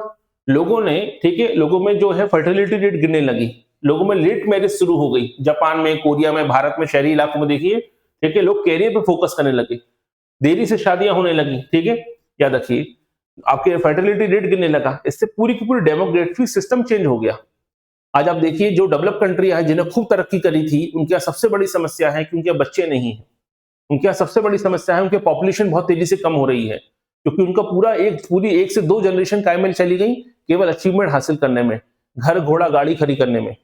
जापान के लोगों का पूरा समय निकल गया 1950 के बाद से 1990 तक का केवल जापान को खड़ा करने में, जापान की इकोनॉमी को स्टेब्लिश करने में, ठीक है, पैसा कमाने में, नई टेक्नोलॉजी डेवलप करने में। वो सफल भी रहे, लेकिन अब क्या है? जापान की बहुत बड़ी आबादी बूढ़ी हो रही है, तो ये फर्टिलिटी रेट गिरने से पूरा जनांकीय जनसंख्या बदलाव आ गया, ये डेमोग्राफिक स्ट्रक्चर ही चेंज हो गया औद्योगिकरण का। तो ये भी औद्योगिकरण का हमारे समाज पर सबसे बड़ा असर पड़ा। इसने वृद्धों की संख्या को बढ़ाया, ठीक है, और बच्चों की संख्या को कम किया, फर्टिलिटी को कम किया। महिलाएं पुरुष दोनों काम कर रहे थे, दोनों अचीवमेंट पे फोकस कर रहे थे, तो पूरी की पूरी डेमोग्राफिक सोसाइटी ही चेंज हो गई। और सोसाइटी में क्या हो गया, एक नया समाज पैदा हुआ, जिसे कहते हैं एजिंग सोसाइटी, यानी बुजुर्ग समाज। एक ऐसा समाज जो डिपेंडेंट है, एक ऐसा समाज जो इसमें कोई अचीवमेंट की अचीवमेंट तो उसने कर लिया, लेकिन अब सर्वाइवल में समस्या पैदा हो रही है। जैसे जापान को देखिए, कोरिया को देखिए, ठीक है, स्विट्जरलैंड को देखिए, स्पेन को देखिए, इटली को देखिए, ये बड़े पैमाने पर ये देश बूढ़े हो रहे हैं। तो यही समस्या उभर कर सामने आ रही है, यानी जो सोसाइटी पहले यंग सोसाइटी के रूप में देखी जाती थी, अब उन्हें एजिंग सोसाइटी के रूप में देखा जा रहा है। ये औद्योगिकरण का सबसे बड़ा असर है हमारे समाज पर। ठीक है, तो ये है हमारे समाज पर औद्योगिकरण के प्रभाव, अच्छे भी हैं बुरे भी हैं। अभी हमने केवल प्रभाव के स्वरूप को देखा है, औद्योगिकरण का या उद्योग का समाज पर जो प्रभाव पड़ा है उसके स्वरूप को समझा कि किस प्रकार का परिवर्तन आया है। अब इसे पॉजिटिव और नेगेटिव वे में कन्वर्ट करके देख लेते हैं। पॉजिटिव असर क्या हुआ है? उद्योगों के चलते समाज में आधुनिकता, गतिशीलता और तार्किकता बढ़ी है। ये तो सही बात है, ये सकारात्मक प्रभाव है। ठीक है, उद्योगों ने क्या कर दिया, प्रदत्त परिस्थिति, प्रदत्त मतलब आपकी जन्मजात परिस्थिति होती थी, जैसे वर्ण, जैसे जाति, ठीक है, याद रखिएगा। इन प्रदत्त परिस्थिति के स्थान पर अर्जित परिस्थिति को, यानी आपने जो उपलब्धि हासिल की है, इस पे फोकस किया। समाज में अभी तक आपकी पहचान थी कि आपकी जात क्या, आपकी जात क्या है। लोग आपसे पूछते थे कौन जात के हो, यानी जाति के आधार पर आज समाज में आपका स्थान तय होता था। अब ऐसा नहीं है, अब आपका स्थान आपकी योग्यता से, आपके पैसे से, आपकी संपत्ति से और आपकी उपलब्धियों से तय होता है। तो औद्योगिकरण ने प्रदत्त परिस्थिति के आधार स्थान पर अर्जित परिस्थिति को महत्व दिया है, यानी योग्यता को महत्व देना शुरू किया है। कारखानों में अलग अलग जातियों के लोग काम करते हैं, इस कारण से समाज में छुआछूत में कमी आई है, अनटचेबिलिटी में कमी आई है, जाति कठोरता में कमी आई है। क्योंकि एग्रीकल्चर बेस्ड जो कंट्री थी या सोसाइटी थी, उसमें हर व्यक्ति अपने एग्रीकल्चर में अपने क्षेत्र में काम करता था, तो जातिगत भेदभाव बने रहते थे। लेकिन एक कारखाने में अलग अलग जाति के, अलग धर्मों के लोगों को काम करना पड़ेगा। ठीक है, सीधी सी बात है, एक ही जाति के लोग एक कारखाने में काम नहीं कर सकते हैं। तो ऐसे में क्या हुआ, एक ही साथ बैठ रहे हैं, उठ बैठ रहे हैं, एक ही साथ खान पान खा रहे हैं, तो जाति के आधार पर तो प्रतिबंध लगे थे, वो प्रतिबंध क्या होने लगे, टूटने लगे। जो जाति के आधार पर जो निषेध थे, वो निषेध टूटने लगे। ये सबसे बड़ा सकारात्मक बदलाव पैदा हुआ है औद्योगिकरण का, उद्योगों का हमारे जीवन पर, हमारे समाज पर। ठीक है, इसके अलावा जीवन स्तर में सुधार आया, क्योंकि उद्योगों ने क्या किया, वस्तुओं के उत्पादन को सस्ता बनाया और सुलभ बनाया। अब साल भर लगातार उत्पादन हो सकता है, और बल्क में प्रोडक्शन होता है तो कीमतें गिर जाती हैं, कीमतें गिरती हैं तो हर व्यक्ति सामान खरीदने में सक्षम हो पाया। हाथ से बना सामान महंगा होता था, हर व्यक्ति नहीं खरीद सकता था। मशीनों से बल्क में प्रोडक्शन होता है तो हर व्यक्ति सामान खरीदने लगा क्योंकि सस्ता था। इसके अलावा रोजगार के अवसर पैदा हुए। औद्योगिक क्षेत्रों में क्या हुआ, वैश्विक जीडीपी में आज देखें तो 25 से 30% का कंट्रीब्यूट करता है औद्योगिकरण। इससे करोड़ों स्तर पर रोजगार पैदा हुए। दुनिया भर की इकोनॉमी का 25% यानी 100 में से 25 लोग उद्योगों में काम करते हैं। भारत के जीडीपी में देखिए तो सर्विस सेक्टर का और इंडस्ट्री का मिलाकर 70% का कंट्रीब्यूशन है जीडीपी में। याद रखिए, एग्रीकल्चर का कंट्रीब्यूशन केवल 14 से 15% बचा है। यानी आज लाखों लोगों को रोजगार, करोड़ों लोगों को रोजगार प्रदान कर रहा है कौन, उद्योग। तो रोजगार के अवसर भी बढ़ाए हैं, ये भी पॉजिटिव वे पॉइंट है हमारे समाज में। इसके अलावा महिला सशक्तिकरण में भी योगदान दिया है, क्योंकि महिलाओं ने, ठीक है, उद्योगों ने सेवा क्षेत्र में महिलाओं की आर्थिक स्वतंत्र बनाया। ठीक है, जैसे से इंडस्ट्री ग्रो करने लगी, कारखानों में महिलाएं काम करने लगी, कई सारे सर्विस सेक्टर उभर कर सामने आए। डी मार्ट है, विशाल मेगा मार्ट है, मॉल कल्चर उभर कर सामने आया। मॉल कल्चर में देखिए, ज्यादातर मॉल में शॉप होती हैं, वहां पे महिलाओं को रखा जाता है। फैशन इंडस्ट्री खड़ी हो गई बड़े पैमाने पर, तो महिलाओं कहीं ना कहीं क्या हुआ, बड़े पैमाने पर महिलाओं की भूमिका बढ़ी, महिला सशक्तिकरण को बढ़ावा मिला, यानी महिला श्रम बल की भागीदारी बढ़ी है औद्योगिकरण के चलते। क्योंकि कृषि क्षेत्र में महिलाओं को ज्यादा महत्व नहीं दिया गया, लेकिन बड़े पैमाने पर उद्योगों में, सर्विस सेक्टर में महिलाओं को महत्व मिला है। यह फायदा हुआ है, महिला सशक्तिकरण किया है उद्योगों ने। इसके अलावा नारीवाद और श्रम बल को बढ़ावा मिला। उद्योगों ने महिलाओं को घर की चार दीवारी से बाहर निकाला। अब महिलाएं पढ़ लिख कर कहीं ना कहीं कोई ना कोई जॉब करने में सक्षम हो पाई, अपने पैरों पर खड़ी हो पाई। ये औद्योगिकरण का सबसे बड़ा फायदा था। एग्रीकल्चर में ऐसा नहीं था। एग्रीकल्चर ने महिलाओं को चार दीवारी में रखा, घूंघट प्रथा में, पर्दा प्रथा में रखा। लेकिन औद्योगिकरण ने समाज में महिलाओं को बाहर निकाला, क्योंकि 50% आबादी होती है किसी भी देश में महिलाओं की। अगर वो घर के अंदर रहेगी तो उस उद्योगों का विकास नहीं हो सकता। ये सबसे बड़ा फायदा मिला। वर्ल्ड इकोनॉमिक फोरम की रिपोर्ट भी कहती है कि जिन समाजों में औद्योगिक और सर्विस सेक्टर डेवलप हुए, वहां पर जेंडर गैप इंडेक्स क्या हुआ है, सुधरा है। जेंडर गैप इंडेक्स क्या होता है भाई, एक समाज में लैंगिक आधार पर जो भेदभाव होता है, वो उस भेदभाव में कमी आई है। पहले कारखानों में, फैक्ट्रियों में, ऑफिसों में, बाजारों में महिलाओं की भूमिका नाम मात्र की होती थी, लेकिन अब 37% है, यानी 100 लोग अगर काम कर रहे हैं तो 100 में से 37 से 40 महिलाएं होंगी इसमें, चाहे वो ऑफिस हो, चाहे वो कारखाना हो, चाहे वो आपके बड़े पैमाने पर मॉल कल्चर हो, ये बाजार हो। आज 37% का कंट्रीब्यूशन है महिलाओं का। ये संभव हो पाया है औद्योगिकरण के चलते, उद्योगों के चलते। ठीक है। इसके अलावा आर्थिक सशक्तिकरण और गरीबी निवारण में भी उद्योगों ने महत्वपूर्ण भूमिका निभाई है, क्योंकि उद्योगों ने रोजगार के अवसर पैदा किए। ठीक है। और कहीं ना कहीं रोजगार की डाइवर्सिटी क्रिएट कर दी। अभी तक तो रोजगार का एक ही साधन था, वो था एग्रीकल्चर। सीधी सी बात है, उसमें भूमि का मालिक जो होता था वही कमाता था, बाकी सब लोग गरीब होते थे या भूमिहीन होते थे। लेकिन औद्योगिकरण ने अलग अलग प्रकार के रोजगार पैदा कर दिए, तो हर व्यक्ति अपनी अपनी क्षमता के हिसाब से अलग अलग प्रकार के रोजगार करने लगा। इससे पर कैपिटल इनकम क्या हो गई, प्रति व्यक्ति आय में वृद्धि हो गई, क्योंकि अब व्यक्ति को मालूम है कि मुझे एक ही रोजगार नहीं करना है, जिस रोजगार में ज्यादा पैसा मिलेगा मैं अपनी रोजगार नौकरी को शिफ्ट कर सकता हूं। तो जजमानी व्यवस्था खत्म हुई। ठीक है। बड़े पैमाने में पलायन होकर लोग शहरों में आ गए, शहरों में रोजगार के नए नए अवसर मिल रहे थे उद्योगों के चलते, और लोगों की पर कैपिटल इनकम भी बढ़ने लगी। और जब प्रति व्यक्ति आय बढ़ती है तो स्वाभाविक सी बात है लोगों का जीवन स्तर बेहतर होता है। विश्व बैंक की रिपोर्ट भी कहती है कि पिछले 3 दशकों में, यानी पिछले 30 सालों में, ठीक है, औद्योगिकरण के चलते 1.1 बिलियन लोगों ने क्या किया है, गरीबी से बाहर आए हैं, यानी 100 करोड़ लोग गरीबी से बाहर निकले हैं औद्योगिकरण के चलते। तो 100 करोड़ से अधिक आबादी काय से बाहर आई है। ठीक है। बड़े पैमाने पर गरीबी से बाहर निकली है, केवल किसके चलते, औद्योगिकरण के चलते। तो ये सबसे महत्वपूर्ण बात है किसका आपके औद्योगिकरण का। इसके अलावा सामाजिक गतिशीलता को बढ़ावा दिया, क्योंकि भाई एग्रीकल्चर में तो आपको गांव में रहकर ही काम करना पड़ेगा, लेकिन उद्योगों में आपको शहरों की तरफ आना पड़ेगा, तो सामाजिक गतिशीलता बदली। उद्योगों ने बंद समाज, जो भी तक सोसाइटी क्लोज सोसाइटी थी कि रूखी रोटी खा लेंगे, अपने गांव में रहेंगे, अपने मातृभूमि के पास रहेंगे, अपने परिवार में जुड़े रहेंगे, भले ही शहर की घी लगी रोटी नहीं खाएंगे, गांव की सूखी रोटी खा लेंगे, ये सोच बदल गई। अब सोसाइटी बंद समाज से ओपन माइंडेड हो गई। आपने देखा होगा, इतिहास आपने पढ़ा है, 1857 की क्रांति में कारण यह भी था कि ब्रिटिश सरकार ने कहा था कि जो भारतीय सैनिक हैं उन्हें विदेश आपके अफ्रीका में जाकर काम सेवा देनी पड़ेगी, और सैनिकों ने मना किया था कि हम समुद्र को पार नहीं कर सकते, समुद्र को पार करना अपमान माना जाता है, धर्म के विरुद्ध है। यानी समुद्र को पार ही नहीं करोगे तो तरक्की कैसे करोगे। यही कारण है कि भारत कभी आगे फैल ही नहीं पाया, भारत सीमित होकर रह गया। यूरोप से आके छोटे छोटे देशों ने दुनिया पर कब्जा कर लिया, लेकिन भारत आगे नहीं बढ़ पाया, क्योंकि भारत की रूढ़िवादी मान्यताएं थी कि समुद्र पार नहीं करेंगे। ठीक, इसका मतलब गतिशीलता नाम मात्र की रही है भारत में, चाहे वो सोसाइटी में हो, चाहे वो अंतर्राष्ट्रीय व्यापार पर रही हो। अब कहीं ना कहीं औद्योगिकरण ने इस गतिशीलता को तोड़ दिया। अब लोग विदेशों में जाकर शिफ्ट भी हो रहे हैं, यात्राएं भी करते हैं, ठीक है, समुद्र की यात्राएं भी करते हैं। अब वो मानसिकता बदली है। ठीक है, यानी सोसाइटी अभी तक क्लोज सोसाइटी थी, वो ओपन माइंडेड सोसाइटी में कन्वर्ट हो रही है उद्योगों के चलते। ठीक है, अब व्यक्ति की पहचान उसकी जाति से नहीं हो रही है, बल्कि उसकी स्किल से पहचान हो रही है। यही सबसे बड़ा अंतर है। तो जब जाति के आधार पर आपकी पहचान योग्यता से हो रही है, इसका मतलब सामाजिक स्तरीकरण का स्वरूप भी बदल दिया उद्योग ने। यानी पहले सामाजिक स्तरीकरण का भारत में आधार था जाति, ठीक है, वर्ण, याद रखिएगा। अब आधार क्या हो गया है, आपकी योग्यता, आपका पैसा, आपकी स्किल्ड। अब लोग आपकी स्किल्ड से, आपके पैसे से, आपकी पोस्ट से आपको पहचानते हैं, ना कि आपकी जाति से। यानी उद्योग ने सामाजिक स्तरीकरण के स्वरूप को भी बदल दिया।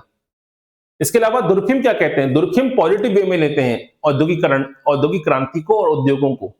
दुर्खिम कहते हैं कि उद्योगों ने क्या किया, श्रम विभाजन कर दिया, डिवीजन ऑफ लेबर कर दिया। और डिवीजन ऑफ लेबर से यह हुआ कि कार्य को इतना विभाजन कर दिया गया कि कोई व्यक्ति एक काम नहीं कर सकता। याद रखिएगा, हमेशा एक काम करेगा तो दूसरे काम के लिए दूसरे पर डिपेंडेंट हो जाएगा। तो यही हुआ। एग्रीकल्चर में क्या था, एग्रीकल्चर में एक व्यक्ति खेतीबाड़ी भी कर रहा है, खुद ही अपना जो बैलगाड़ी का पहिया उसको खुद ही ठीक कर लेता है। ज्यादा मात्रा में डाइवर्सिटी नहीं थी, एक ही व्यक्ति सारे काम कर लेता था। लेकिन औद्योगिकरण के चलते क्या हुआ, उद्योगों के विस्तार के चलते अब एक व्यक्ति एक काम नहीं कर सकता।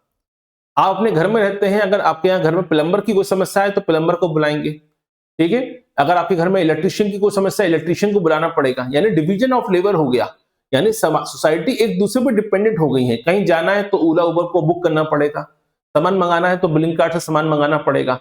यानी डिपेंडेंसी बहुत तेजी से बढ़ी। डिपेंडेंसी बढ़ने से क्या हुआ, समाज में क्या पैदा हो गई, एक एकता पैदा हो गई। उसी को कहा जाता है स्वावयवी एकता।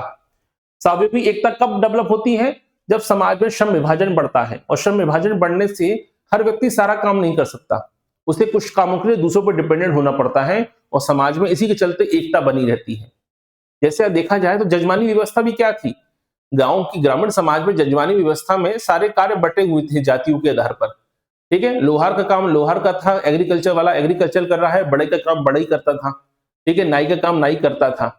यानी हर व्यक्ति एक दूसरे पर डिपेंडेंट था, जातियों के भेदभाव के बावजूद भी। तो वही तो इससे समाज में एकता बनी रहती थी। और इसी को दुर्कहेम ने कहा कि यही काम औद्योगिकरण ने किया। औद्योगिकरण ने देखा जाए तो जजमानी व्यवस्था को बहुत बड़े पैमाने पर क्या कर दिया, फैला दिया। और इसमें हर व्यक्ति के काम, हर व्यक्ति हर काम नहीं कर सकता, हर व्यक्ति के कुछ पर्टिकुलर काम है, दूसरे कामों के लिए वो दूसरे पर डिपेंडेंट रहेगा। यानी श्रम विभाजन को बढ़ावा दिया और श्रम विभाजन के चलते क्या हुआ, समाज में स्वाभाविक एकता पैदा हो गई। ये विचार है किसका, दुर्कहेम का। दुर्कहेम औद्योगिकरण को या उद्योगों को पॉजिटिव वे में लेते हैं। ठीक है, और इसे स्वाभाविक एकता के लिए महत्वपूर्ण कारक मानते हैं। इसके अलावा और क्या असर पड़ा, सबसे महत्वपूर्ण असर पड़ा इनोवेशन पर। ठीक है, चिकित्सा, शिक्षा, परिवहन, इन क्षेत्रों में उद्योगों ने क्रांति पैदा कर दी। इससे लोगों की लाइफ एक्सपेक्टेंसी बढ़ गई। 1950 में व्यक्ति 40 से 42 साल या 45 साल तक औसतन जी पाता था, क्योंकि लाइफ एक्सपेक्टेंसी, जीवन प्रत्याशा केवल 46 ईयर होती थी।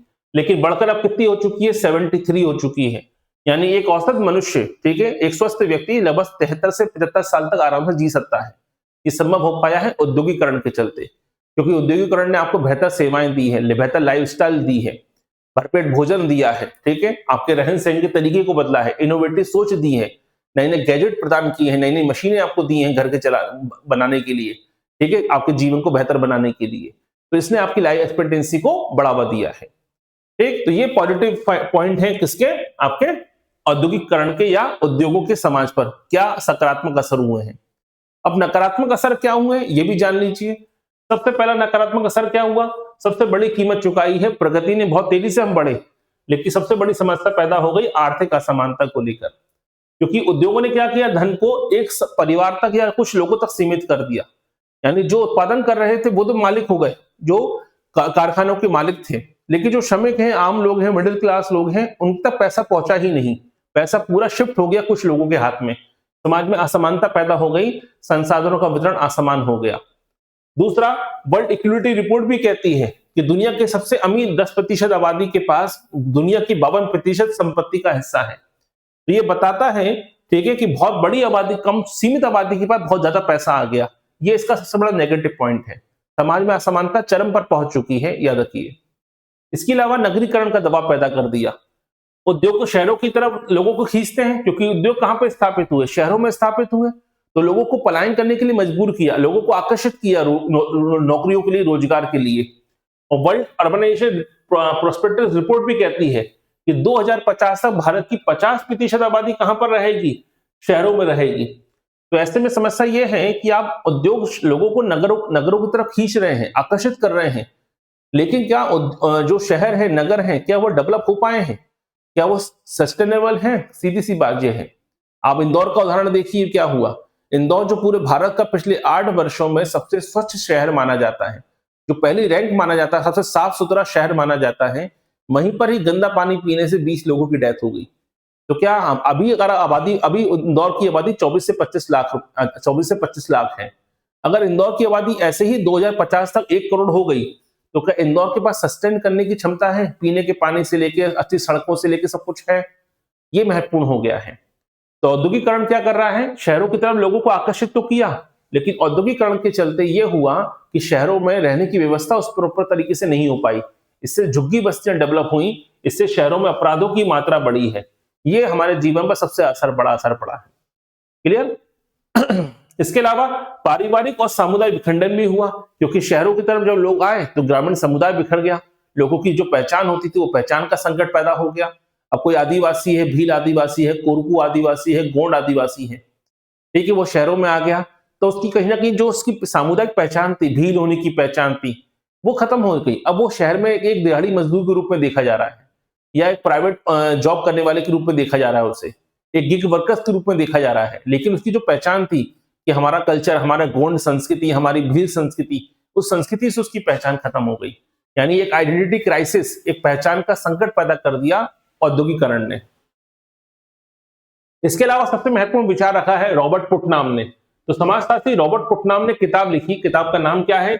Bowling alone. क्या नाम है? Bowling alone. अब ये किताब हो सकता है बहुत से लोगों ने कभी इसका नाम भी ना सुना हो, ठीक है क्योंकि जाने माने समाजशास्त्री हैं, क्योंकि हम अभी तक उन्हीं समाजशास्त्रियों को पढ़ते आ रहे हैं, दुर्किम, मैक्स वेबर, पेरेटो, हार्वर्ड, आपके स्पेंसर, ठीक है, ज्यादा से ज्यादा आपके कार्ल मार्क्स और आपका एडवर्ड सईद, ठीक। अभी भी हम वो उन थिंकरों को पढ़ रहे हैं जिनके मरे हुए 50 साल से ज्यादा हो चुका है। ऐसे थिंकर अभी भी हम पढ़ते आ रहे हैं, टॉलकट पार्सन जैसे लोगों को, जो जिनको मरे हुए 60 साल 70 साल हो चुके हैं। भारत में अभी भी लोग जीएस घुरिये, डीपी मुखर्जी, इरावती कर्वे इनको पढ़ रहे हैं। तो नए समाजशास्त्री को कब पढ़ेंगे? यानी ऐसे समाज, हमारे सिलेबस में 80% समाजशास्त्री ऐसे हैं जिनको मरे हुए 50 साल से ज्यादा समय हो चुका है। यानी अभी भी हम नए अपडेटेड थिंकरों को नहीं पढ़ रहे हैं, अभी हम पुराने थिंकरों को ही रो रहे हैं अभी तक। इसी कारण से हमारा सोशियोलॉजी अपडेट नहीं हो रहा है। इसी सोशियोलॉजी केवल कैसा सब्जेक्ट बन के रह गया? एक लिमिटेड सब्जेक्ट बन के रह गया, ठीक है। इसलिए किताबें भी अपडेट नहीं कर रही अपने आप को। ऐसा तो है नहीं कि 50 साल में नए समाजशास्त्री नहीं आए होंगे, बहुत सारे समाजशास्त्री आए हैं, तो नए नए समाजशास्त्री आ चुके हैं, लेकिन उसके लिए आपको अपडेट करना पड़ेगा अपने नोट्स को भी और किताबों को भी। तो रॉबर्ट पुटनाम ने किताब लिखी द बाउलिंग अलॉन। इसमें इन्होंने बताया कि जो औद्योगिक समाज ने क्या किया है, सामाजिक पूंजी, सोशल कैपिटल को खत्म कर दिया। सामाजिक पूंजी का मतलब क्या था? लोग अकेलेपन का शिकार हो गए। पहले लोग एक दूसरे पर डिपेंडेंट होते थे, सोसाइटी में डिपेंडेंट होते थे, सामान से लेकर, बाजार से लेकर, त्योहारों से लेकर। लेकिन बाउलिंग अलोन नामक किताब में रॉबर्ट पुटनॉम ने यह बताया कि औद्योगिकरण ने लोगों को इतनी आसान कर दिया है जीवन को। अब आप देखिए, प्लेटफॉर्म आपके मोबाइल उठाइए, मोबाइल में ही आप अपना रेलवे टिकट करा लीजिए, अपना फ्लाइट बुक कर लीजिए, खाना बुक कर लीजिए, जोमेटो से खाना मंगा लीजिए, अपना इंश्योरेंस भी कर लीजिए, ठीक है, पैसा ट्रांसफर भी कर लीजिए, केवल एक मोबाइल पर। आपको घर से बाहर निकलना ही नहीं है। तो घर से बाहर निकलना नहीं है तो आपका सोसाइटी सर्कल क्या हो गया? छोटा हो गया। आपकी सोशल कैपिटल खत्म हो गई। सोशल कैपिटल क्या होती है? जब आपका नेटवर्क जो होता है, सोशल नेटवर्क जो होता है, ठीक है, आसपास के लोग आपको कितना जानते हैं, ये यहां से पैदा होती है। जो सांस्कृतिक संपर्क होता है वो संपर्क खत्म हो गया। तो शुरुआत में तो आपको अच्छा लगा कि हमारी पूरी दुनिया हमारे मोबाइल में आ चुकी है, लेकिन धीरे धीरे क्या हुआ? आप समाज से कटते चले गए और इसी को कहा नाम दिया है बाउलिंग अलोन। किसने? रॉबर्ट पुटनॉम ने, ठीक है क्लियर है तक? तो रॉबर्ट पुटनॉम की अवधारणा भी आपको क्लियर होनी चाहिए, किताब का नाम भी क्लियर होना चाहिए। अब आते हैं, बात करते हैं औद्योगिकरण ने या औद्योगिक ने समाज को किस प्रकार से प्रभावित किया। एक पर्यावरणीय संकट भी पैदा कर दिया कि भाई जो उद्योग उत्पादन करेंगे तो कच्चा माल जो लाएंगे उसका इस्तेमाल करेंगे, और जो प्रोसेस करके आपको सामान देंगे तो जो अवशिष्ट पदार्थ होगा, वेस्टेज होगा, वो कहां जाएगा? तो जब कोई कारखाना, ठीक है, आपको सर्विस घर में पुताई करने के लिए पेंट बना रहा है, ठीक है, नैरोलैक है, एशियन पेंट है, या आजकल नया आ गया है बिल्डा ऑप्स, ये कंपनी आपके घर को सुंदर बनाने के लिए पेंट बना रही है, डिस्टेंपर बना रही है, तो जिस केमिकल से बना रही है उस केमिकल वेस्टेज को फेंक कहां रही है? आप ही की नदियों में, आप ही के तालाबों में फेंक रही है। यानी एक तरफ तो आपको लगता है कि हमारा घर सुंदर हो गया, नैरो लेक, ठीक है, हर दीवारें बोल उठेंगी, दीवारें बाद में बोलती, नदियां पहले ही बोल गई, क्योंकि आपका पूरा वेस्टेज कहां फेंका? नदी, उस कंपनी ने, उस उद्योग ने आपके नदी तालाबों को, समुद्र को दूषित कर दिया, आपके घर को सुंदर बनाने के नाम पर। क्लियर? इसका मतलब क्या हुआ? उद्योगों ने केवल उत्पादन को बढ़ावा नहीं दिया, उद्योगों ने केवल नई तकनीक को बढ़ावा नहीं दिया, बल्कि हमारे पर्यावरण को लेकर संकट भी पैदा कर दिया, ठीक है। ये भी कहीं ना कहीं एक समस्या पैदा करी है, एक जोखिम पैदा कर दिया। इसके अलावा अब ये देखो, ये तो आपको मालूम पड़ा कि भाई पॉजिटिव क्या हुआ और नेगेटिव क्या हुआ, दोनों अपने अपने स्तर पे हुआ है। औद्योगिकरण का या उद्योग का हमारे समाज पर सकारात्मक और नकारात्मक दोनों प्रकार का असर पड़ा है, और असर किस रूप में पड़ा है वो भी हमने देख लिया। यहां तक क्लियर? कोई समस्या, कोई डाउट हो, क्वेश्चन हो, पूछिए। अब 4 समाजशास्त्री ऐसे हैं जिन्होंने उद्योगों पर होने वाले प्रभाव को लेकर मिले जुले विचार प्रकट किए हैं। कुछ लोगों का मानना अलग तरीके का है। उन 4 थिंकरों की सोच को समझ लीजिए थोड़ा सा, ताकि एक बार कॉन्सेप्ट क्लियर हो जाएगा कि इन 4 लोगों, 4 थिंकरों की सोच क्या है उद्योग के समाज पर प्रभाव को लेकर। कोई भी डाउट हो, क्वेश्चन हो, पूछ लीजिए।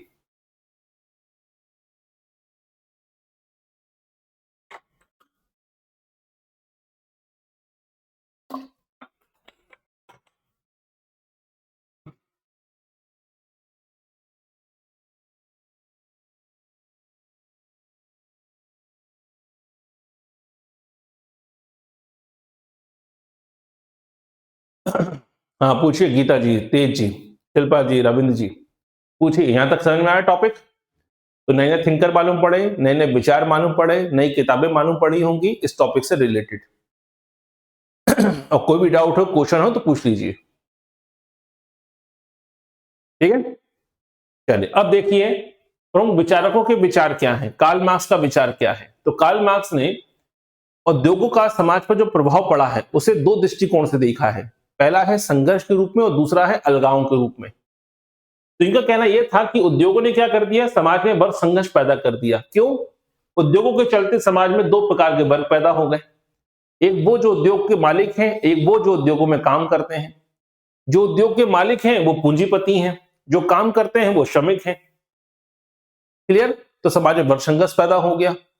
दूसरा क्या पैदा किया उद्योगों ने? उद्योगों का सबसे बड़ा असर पड़ा अलगाव को लेकर। अलगाव मतलब एलिनेशन क्रिएट कर दिया। एलिनेशन मतलब अभी तक एक श्रमिक कुछ क्या करता था, मान लीजिए एक श्रमिक है जो लकड़ी की कुर्सी बनाता है, वो लकड़ी को काटता था, ठीक है, लकड़ी को ठोकता था, कुर्सी बनाता था, फिनिशिंग देता था, उस पर पेंट करता था, रंग करता था और फिर उसे बेचता था। यानी उत्पादन की पूरी प्रक्रिया से श्रमिक जुड़ा होता था और श्रमिक को यह एहसास होता था कि मैंने एक कुर्सी बनाई है।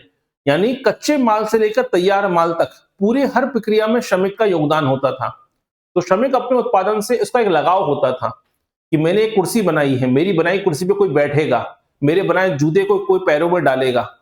यानी पूरी उत्पादन की पूरी प्रक्रिया से वो जुड़ा होता था। फिर आई मशीनें।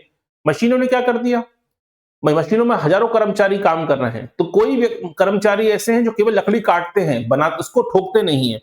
दूसरे वो है जो डिजाइन बना रहे हैं, तीसरे वो है जो लकड़ी को आपस में जोड़ रहे हैं, चौथे वो हैं जो पेंट कर रहे हैं, पांचवें वो हैं जो बेच रहे हैं। यानी उत्पादन की पूरी प्रक्रिया से एक श्रमिक अलग हट गया। यानी अब उत्पादन की एक छोटी सी प्रक्रिया का हिस्सा बना हुआ है। अब उसको यह एहसास हो ही नहीं रहा है कि मेरे बनाए जूते पर या मेरी बनाए कुर्सी पर कोई बैठेगा। यानी अपने उत्पादन से, अपने उत्पाद से उसे अब कोई मतलब नहीं बचा, उसकी फीलिंग मर गई प्रकार से। क्लियर हुआ? इससे क्या हुआ, उससे पैदा हुआ अलगाव। तो मार्क्स कहते हैं कि मशीनों के काम करने से क्या हुआ, मजदूर अपने काम से खुशी महसूस नहीं करता। ठीक है, वो केवल एक पुर्जा बनकर रह जाता है कि मशीन चलाने वाला पुर्जा बन जाता है और धीरे धीरे वो अपने आप से, अपने काम से, अपने उत्पाद से और अपने आसपास के लोगों से क्या करता है, दूरी बना लेता है, समाज से कट जाता है और इसी को ही अलगाव कहा जाता है। ठीक है, क्लियर? तो यहीं से दो पूरे विचार प्रकट किए हैं कार्ल मार्क्स ने। तो कार्ल मार्क्स ने उद्योगों को किस रूप में देखा? उद्योग के समाज पर प्रभावों को संघर्ष के रूप में और अलगाव को बढ़ावा देने वाले कारक के रूप में देखा है उद्योग को। अब आते हैं दुर्खिम। दुर्खिम पॉजिटिव वे में देखते हैं। दुर्खिम ने सकारात्मक दृष्टिकोण से देखा है उद्योगों को और एक किताब लिखी, the division of labour in society, समाज। ठीक है, इसमें इन्होंने ये कहा कि उद्योगों ने समाज में इतना श्रम विभाजन कर दिया है कि हर व्यक्ति अब अकेला सारा काम नहीं कर सकता। हर व्यक्ति काम करेगा, काम का छोटा छोटा हिस्सा हर अलग लोग काम करेंगे। इससे क्या होगा, हर व्यक्ति एक दूसरे पर डिपेंडेंट हो गया। डिपेंडेंट होने से क्या हुआ, एक प्रकार की स्वाभाविक एकता पैदा हो गई। अब ये स्वाभाविक एकता क्या होती है? जिस प्रकार हमारे शरीर के ऑर्गन एक दूसरे पर डिपेंडेंट होते हैं। हार्ट का काम है शरीर के सभी अंगों तक क्या करना, ब्लड पहुंचाना, और ब्लड को छानने का काम है किडनी का। और इस ब्लड में अगर कोई अशुद्धि है, उसमें अगर अमोनिया है, तो उसे यूरिया में कन्वर्ट करने का काम क्या है, उसे कन्वर्ट करने का काम है लीवर का। ठीक है, और हमारे ब्लड में ऑक्सीजन मिलाने का काम है हमारे लंग्स का, फेफड़ों का। यानी हर काम, हर ऑर्गन एक दूसरे पर डिपेंडेंट है। एक ने भी काम अगर अच्छे से नहीं किया तो बाकी लोग क्या हो जाएंगे, डिस्टर्ब हो जाएंगे। यानी एक प्रकार से श्रम विभाजन हमारे शरीर के अंदर भी होता है और हमें वो एक प्रकार से एक दूसरे पर डिपेंडेंट बनाता है। यही काम सोसाइटी में हुआ औद्योगिकरण के चलते।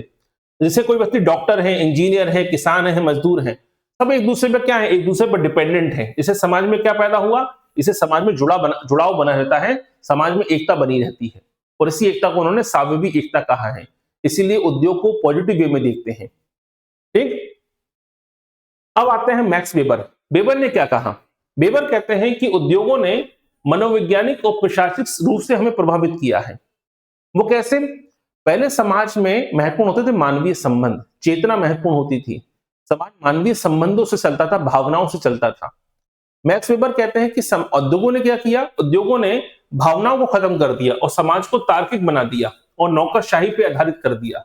यानी वर्तमान समाज भावनाओं पे नहीं चलता है, वर्तमान समाज लॉजिक पे चलता है, वर्तमान समाज नियम कायदों पे चलता है। और नियम कायदों पर चलने वाला, लॉजिक पर चलने वाले इस समाज को उन्होंने क्या नाम दिया है? लोहे का पिंजरा कहा है, आयरन केज कहा है। यानी हम सब अब ऐसे पिंजरे में रहते हैं जहां हमारे उठने बैठने खाने पीने सबके नियम तय कर दिए गए हैं। ठीक है, याद रखिएगा। यानी हम कानून के बनाए ढांचे के अंदर हमें फिट कर दिया गया है, हमारी भावनाओं को खत्म कर दिया गया है, समाज को लॉजिकल बना दिया गया है। तो उद्योगों ने समाज को लॉजिक कर दिया, तार्किक आधारित बना दिया और हमें एक नियमों पर चलने वाली व्यवस्था में ढाल दिया। ठीक है, ये विचार किसका है? ये विचार है मैक्स वेबर का। अब आते हैं टॉनीस। टॉनीस ने क्या कहा? टॉनीस कहते हैं कि औद्योगिकरण ने सोसाइटी को, समाज को समुदाय से समिति में कन्वर्ट कर दिया। समाज क्या था? समाज ने दो शब्द इस्तेमाल किए हैं, गेमेंसॉफ्ट और गेसेलसॉफ्ट। गेमेंसॉफ्ट का मतलब क्या था? जहां लोग भावनाओं में और परंपराओं से जुड़े होते थे। उसकी जगह पर गेसेलसॉफ्ट यानी जहां लोग केवल स्वार्थों से और व्यापार के लिए जुड़े होते हैं। एक समय लोग अपने पड़ोसियों से, अपने आपके आसपास के लोगों से इसलिए जुड़ाव रखते थे कि भावनात्मक रूप से जुड़े होते थे। अब लोग जुड़ाव रखते हैं संपर्क के आधार पर कि ये मेरे काम आएगा कि नहीं आएगा, इससे मुझे कोई फायदा है कि नहीं है, इस आधार पर संबंध तय करते हैं। इसी को ही गेमेंसॉफ्ट से गेसेलसॉफ्ट में ट्रांसफर हो गया। यानी समाज अब समुदाय से काय में ट्रांसफर हो गया? समिति में। क्लियर? ये विचार प्रकट किया है किसने?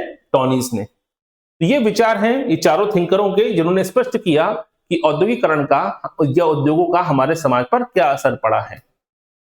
ठीक है, कोई डाउट इसमें? कोई भी डाउट हो, कोई भी क्वेश्चन हो तो पूछ सकते हैं। चलिए दोस्तों, अब हम देख लेते हैं कुछ एमसीक्यू क्वेश्चन सॉल्व कर लेते हैं। तो आज हमने देखा था कि उद्योगों का समाज पर क्या प्रभाव पड़ा है। इस टॉपिक को हमने कवर किया और कई सारी नई अवधारणा को जानने का, समझने का भी प्रयास किया। अब हम देखते हैं कि उद्योगों का समाज पर जो प्रभाव पड़ा है उससे संबंधित 10 प्रश्नों को सॉल्व कर लेते हैं। क्योंकि प्रश्न सॉल्व करना इसलिए जरूरी है ताकि एक टॉपिक से किस प्रकार के प्रश्न पूछे जा सकते हैं, ये बात भी आपको स्पष्ट होनी चाहिए। ठीक है, तो पढ़ना जरूरी है, साथ ही साथ पढ़ने के साथ साथ पेपर सॉल्व करना भी बहुत जरूरी होता है। तो चलिए, पहला क्वेश्चन आपके सामने है। पहला क्वेश्चन है, निम्नलिखित कथनों पर विचार कीजिए। विलियम जे गुडे के अनुसार औद्योगिकरण अनिवार्य रूप से विस्तारित परिवार को नाभिकीय परिवार में परिवर्तित करता है। ये कथन तो सही है। औद्योगिकरण ने प्रदत्त परिस्थिति के महत्व को अर्जित परिस्थितियों की तुलना में सरल किया है। तीसरा, विंग चुल हॉर्न का अचीवमेंट सोसाइटी का विचार वेबर के आयरन केज की आधुनिक व्याख्या के रूप में देखा जा सकता है। तो देखा जाए तो उसमें से कौन सा विचार सही है, उसके बाद फिर आपको कूट्स देखने को मिलेंगे कि कौन सा विचार इसमें सही है। 1 और 2 सही है, 2 और 3 सही है, 1 और 3 सही है, 1, 2, 3 सही है।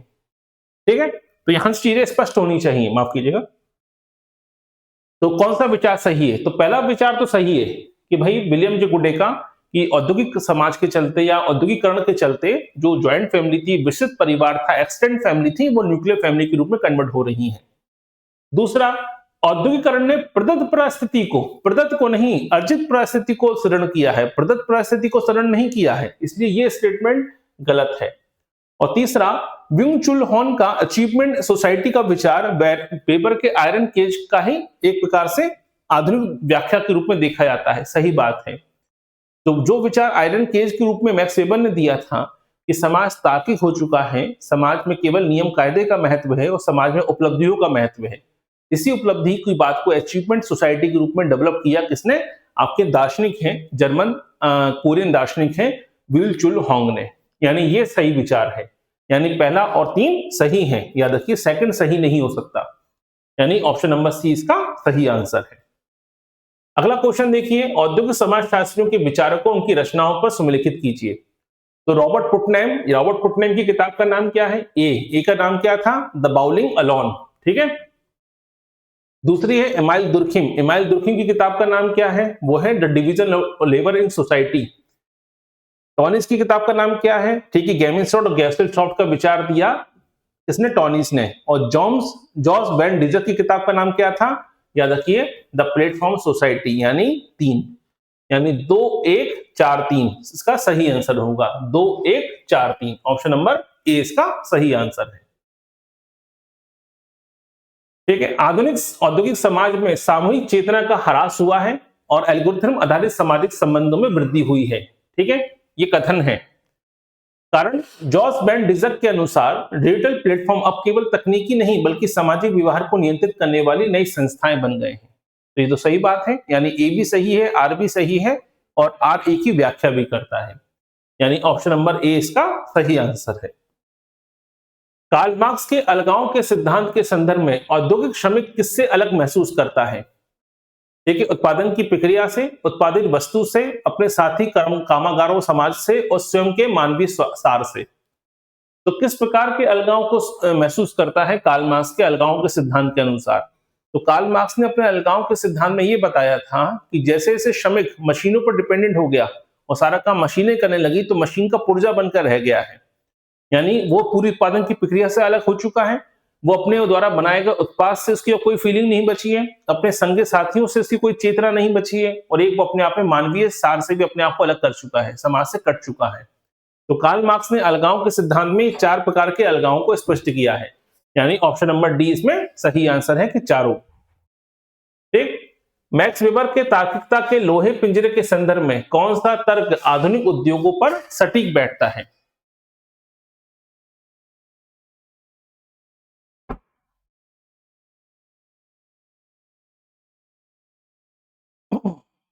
तो मैक्स वेबर के तार्किकता के लोहे के पिंजरे के संदर्भ में कौन सा तर्क आधुनिक उद्योगों पर सटीक बैठता है? पहला, उद्योग मानवीय भावनाओं को तर्क से ऊपर रखते हैं। दूसरा, नौकरशाही और तकनीकी दक्षता मानवीय स्वतंत्रता और करिश्मे की सीमितता कर देती है। औद्योगिक समाज अंतर धार्मिक मूल्यों की ओर वापस लौटता है। तार्किकता केवल आर्थिक लाभ तक सीमित है, सामाजिक संबंधों पर इसका प्रभाव नहीं पड़ता। तो तार्किकता के लोहे के पिंजरे का जो विचार है, आयरन केज का जो विचार है कि औद्योगिक समाज ने क्या कर दिया है, समाज में तार्किकता को बढ़ावा दिया है और नियम कानूनों पर आधारित नौकरशाही समाज स्थापित कर दिया है। यानी हम सभी अब आयरन केज यानी एक लोहे के पिंजरे में रहते हैं जो नियम कायदों पर बना हुआ है। ठीक है, इसका मतलब क्या हुआ? इसने ऑप्शन नंबर बी इसका सबसे सही आंसर है कि नौकरशाही और तकनीकी दक्षता ने मानवीय स्वतंत्रता और करिश्मे को क्या कर दिया, सीमित कर दिया है। निम्नलिखित में से कौन सा युग्म सही नहीं है? सही नहीं है पूछा गया है। ऑक्सफैम रिपोर्ट आर्थिक असमानता, धन का संकेंद्रण, ठीक है, world economic forum, future of job, तकनीकी बेरोजगारी, एआई, आईपीसीसी, औद्योगिक क्रांति, वैश्विक तापांतर, फंडिंग टॉनिस, साविवी एकता का विकास। तो सही नहीं है, याद रखिए। टॉनिस ने गैमिन-सॉफ्ट और गैसर-सॉफ्ट का विचार दिया है। साविवी एकता का विचार दुर्खिम का है, इमाइल दुर्खिम का है, इसलिए ऑप्शन नंबर डी सही नहीं है। अगला क्वेश्चन, औद्योगिक समाजों में प्रजनन दर में गिरावट एक जनांकीय संकट उत्पन्न कर रही है। ये तो सही बात है। आधुनिक उद्योगों की 24/7 उपलब्धता अर्जित परिस्थितियों की होड़ ने पारिवारिक विस्तार की तुलना में कैरियर को प्राथमिकता दी है। ये भी सही बात है, यानी कारण और कथन दोनों ही सही हैं। ठीक है, और जो ऑप्शन नंबर ए इसका सही है कि कारण जो है, ठीक है, कथन की व्याख्या भी करता है। द बर्नआउट सोसाइटी के संदर्भ में विंग चॉल हॉर्न का मुख्य तर्क क्या है? समाज अब बाहरी अनुशासन से नहीं बल्कि स्व शोषण उपलब्धि के दबाव से पीड़ित है। उद्योग में हड़ताल और संघर्ष के कारण उत्पादन बंद हो रहा है। मशीनीकरण ने मनुष्य को पूरी तरह से शारीरिक श्रम से मुक्त कर दिया है। आधुनिक समाज में मनोरंजन के साधनों की अधिकता ने उत्पादकता को कम कर दिया है। द बर्नआउट सोसाइटी में वांग चुल युंग का यह विचार यह है कि समाज अब बाहरी अनुशासन से नहीं बल्कि स्व शोषण और उपलब्धि दबाव से पीड़ित है। यानी अब व्यक्ति, एक समय यह था कि दास प्रथा होती थी जहां मालिक दासों को शोषित करता था।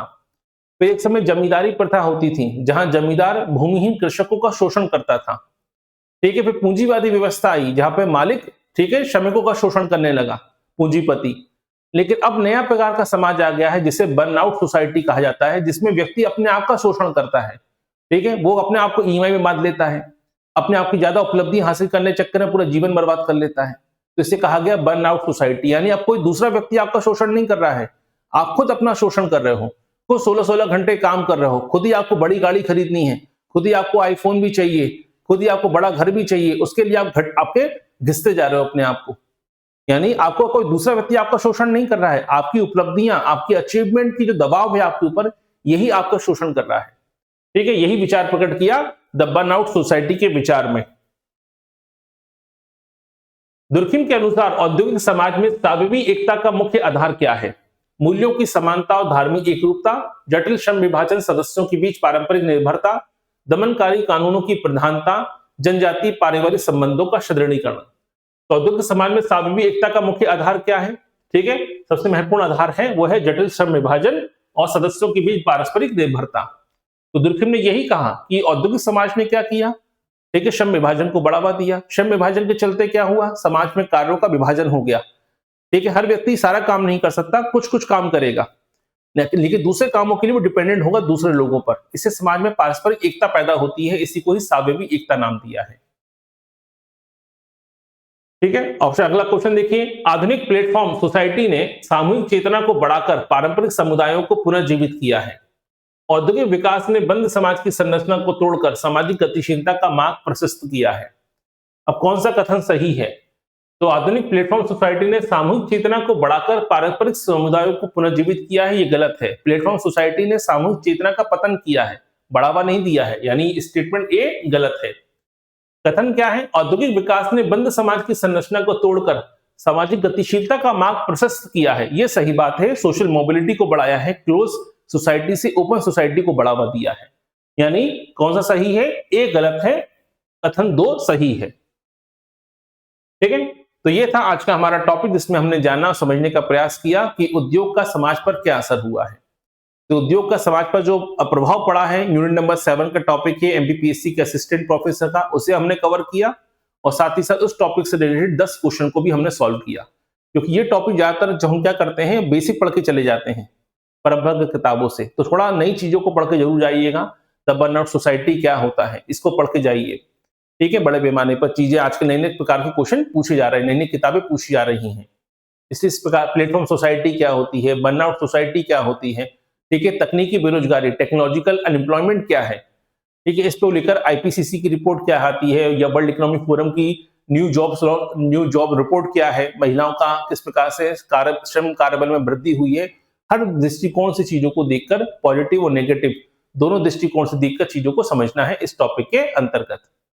ठीक है, चलिए, इसके अलावा ऑनलाइन टेस्ट सीरीज शुरू हो चुकी है, 2 टेस्ट अपलोड कर दिए गए हैं। ये टेस्ट सीरीज 2 अगस्त तक लगातार चलती रहेंगी। ठीक है, प्रोफेशनल तरीके जो भी अब पढ़ाया जाता है सोमवार से लेकर शनिवार तक, हर टॉपिक से रिलेटेड यहाँ पर टेस्ट अपलोड किए जाएंगे। 15 मई से ऑफिशियल टेस्ट सीरीज शुरू होगी, जो हमारी यूनिट वाइज यूनिट होंगी।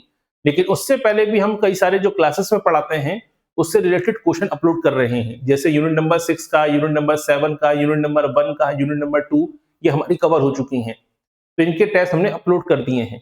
तो प्रैक्टिस के लिए ऑनलाइन टेस्ट सीरीज में आप भाग ले सकते हैं। ठीक है, तो 499 याद रखिएगा, 499 की ये टेस्ट सीरीज है बस। ठीक है, 499 रुपए की, जिसमें सारे टेस्ट मिलेंगे। इसमें फर्स्ट पेपर भी इंक्लूड है, सोशियोलॉजी भी इंक्लूड है, और टारगेट है इसमें 50 टेस्ट का, यानी 5 से 6,000 क्वेश्चन आपको तैयार कराए जाएंगे। हर पेपर टेस्ट पेपर में 100 क्वेश्चन अपलोड किए जाएंगे। हफ्ते में 3 पेपर अपलोड होंगे सोशियोलॉजी के, और फर्स्ट पेपर के 2 पेपर अपलोड होंगे। ठीक है, और फर्स्ट पेपर में भले ही आपके एग्जाम में 50 क्वेश्चन आएंगे, लेकिन हम अपनी तरफ से 100 क्वेश्चन अपलोड करेंगे, ताकि ज्यादा से ज्यादा क्वेश्चन मिले प्रैक्टिस करने के लिए। तो अगर आप करना चाहते हैं ज्वाइन, तो 499 में इसको ज्वाइन कर सकते हैं। लेकिन जिन लोगों ने कोर्स परचेस किया हुआ है, उनके लिए टेस्ट सीरीज फ्री होती है, उसी कोर्स में ही इंक्लूड हो जाती है। ठीक है, चलिए, तो ये था आज का हमारा लेक्चर, जिसमें हमने जाना उद्योग का समाज पर क्या असर हुआ है। अगला लेक्चर हमारा शुरू होगा 10 बजे, और 10 बजे हम देखेंगे एमपीपीएससी की असिस्टेंट प्रोफेसर के सिलेबस का यूनिट नंबर 1 जो है, यूनिट नंबर 1 का टॉपिक जो एमपी जीके का टॉपिक है, यूनिट नंबर 3 चल रही है इसमें हमारी। तो यूनिट नंबर 3 में आज का टॉपिक हम देखेंगे राज्य निर्वाचन आयोग और राज्य सूचना आयोग के बारे में। तो बने रहिए हमारे साथ, मिलते हैं अगले लेक्चर में। बहुत बहुत धन्यवाद।